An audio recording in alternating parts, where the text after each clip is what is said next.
Good evening, everyone. This is the 24th of July 2026. This is a review on our trades this past week. We had a look at about four setups on the 19th. It was EURUSD, EURAUD, EURCHF, USDCHF. We hit one stop loss this week, which was that EURUSD, but we'll get into it. Having a look at what happened this week, the dollar gained strength. Right, the euro is currently weak. There's an energy crisis in Europe, which is causing weakness in the economy. There's a possibility of rising inflation. Right, so one might think that if there's rising inflation, they might as well increase the interest rates to curb the inflation. But if they're doing increase the interest rates, it might affect the neighboring countries. Since the eurozone is governed by about 20, not governed, but there's about 20 countries in that zone. So whenever they make a decision, it needs to come together. Countries like Italy and Greece have like high debt. So if we increase the interest rates in Europe, that means those countries they'll have to be paying back a lot more, which might bankrupt the economy. So they're looking into it, kind of moving slow. The euro is also weak because of inflation. Like I said, because of the war, Europe imports about 90% of their energy, and the war is causing Europe to actually purchase at higher prices, causing inflation to us normal citizens. So yeah, it's kind of a sticky situation in Europe. And yeah, this week we saw the dollar rising because obviously it's a safe haven. We also saw that the Trump is about to impose more tariffs on Europe, on the eurozone, and there's currently also a risk of sentiment from stocks and into safe havens. USD is also a safe haven when it comes to times like these. If we jump down to the setup on EURUSD, having a look at the 4-hour time frame. Right, apart from fundamentals, what did I do that resulted in the loss that we took this week? So first things first, if I'm being totally honest, when I'm trading, I don't normally wait for setups for confirmation. I normally take it from the first point. If it's a demand zone or the supply zone, I normally put my limit there and I let my trade play out. This actually helps me because when the trade starts to play out and the price comes into my point of interest, right, it taps my area, and immediately once that happens and I see price has moved away fairly, right, I take my stop loss and I plug it there. So I'm running risk free, right? So what I did this time around, I think what got to me is actually because I was recording. I thought, okay, you know what, let me just try to be more safer, play it safe and try to avoid a loss. But I think going forward, I'm going to just play my style, right? Let my setups play out, not interfere, not tamper with them. Right, so what happened is that this week I had a trade placed over there, a limit, and if you jumped on the 2-hour time frame, I had a limit placed over there, stop loss placed right there, saw the trade coming in, right, closed, and I thought, okay, you know what, let me rather wait for confirmation. Like I said, I didn't want to be wrong, and I take that L. So I waited for the confirmation, waited for price to break above this lower high over here. Immediately I considered this as a trade, thought about a pullback, decided that this is my demand area over here, right? I took this entire zone, right? Decided that that is my demand area, put my limit, my buy limit over there, my stop loss, right? I had this going on for me. So my trade was looking like that.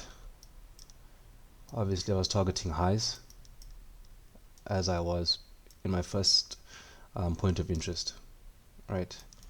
Price immediately came crashing through our buy limit, our order, right, which is quite fair. And if I just stuck to the same setup, I would have obviously took break even, right? But that's also a learning curve. If you're looking at Euro AUD, Euro AUD did not play out as we wanted it to. right? I didn't take a trade on this one, luckily didn't take a trade. And as I said, I don't normally wait for a pullback. This trade happened a week before, right? A week before, but I didn't really trust this zone because this zone was a bit too big for me to be putting a limit and letting it run. I had to refine it down to here, so I didn't really take this trade. I felt like, okay, no, let me rather wait for a breakout over here, confirmation, come down to this level. And I did state on the 19th when I posted the video, the setup, that this looks like an area of liquidity. So I didn't really commit to this trade. I felt okay not taking it, and as you see, it broke down below, right? If we're looking at Euro Swiss franc, but before we leave there, let's have a look quickly as to what's happening on daily, right? What we're also seeing here is euro weakness, right?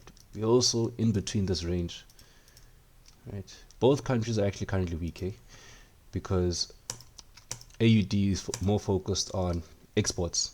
They do exports, and the euro imports, right? AUD, Australian dollar, does exports in raw materials like your iron, your coal, so things like that. And their main country that they export to is China, and China has not been doing really well as well. So they're not really importing from Australia.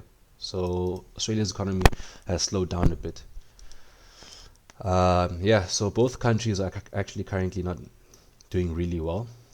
So I guess we'll be stuck in this range for quite some time.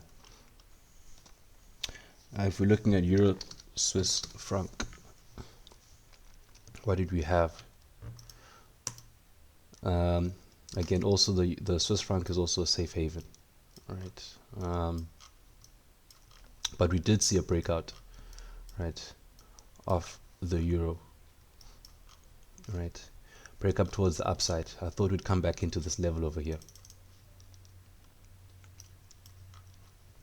So you might be asking, because why is Swiss franc not actually strong in this movement?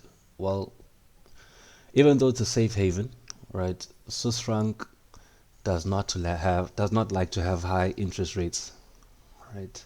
If they have high interest rates, then they have their their sales when it comes to manufacturing goods and exports becomes a bit higher. So their goods become much expensive to purchase, basically. So when they have high interest rates, their goods become much more expensive to purchase, right? So what you'll find is that the Swiss franc, the central bank, that side will pump more franc into the economy, dampening down the value of the value of the currency, basically, to keep it at a neutral. So as you see that we found euro pumping over here.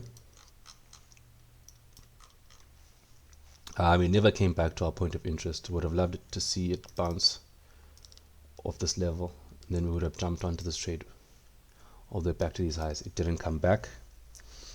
If we're looking at USD Swiss franc, similar setup. I thought it would come back a bit down, tap into there, and then take us to the high, but it just continued towards the upside. Like I said, the dollar is also a safe haven. Dollar loves high interest rates, so that's what we're seeing right now. It's pumping. Everyone is finding a spot in the dollar, right? So that's driving the prices up for the dollar. So yeah, I think what I'm going to focus on next week more is actually trying to let my setup play out and not try to overcomplicate things and wait for breakouts. I'll just stick to my setup and let it play out. I'll probably be analyzing more charts on Sunday for next week's setups and analysis on the pairs I see. But yeah, nice, short and sweet. Have a good evening, guys.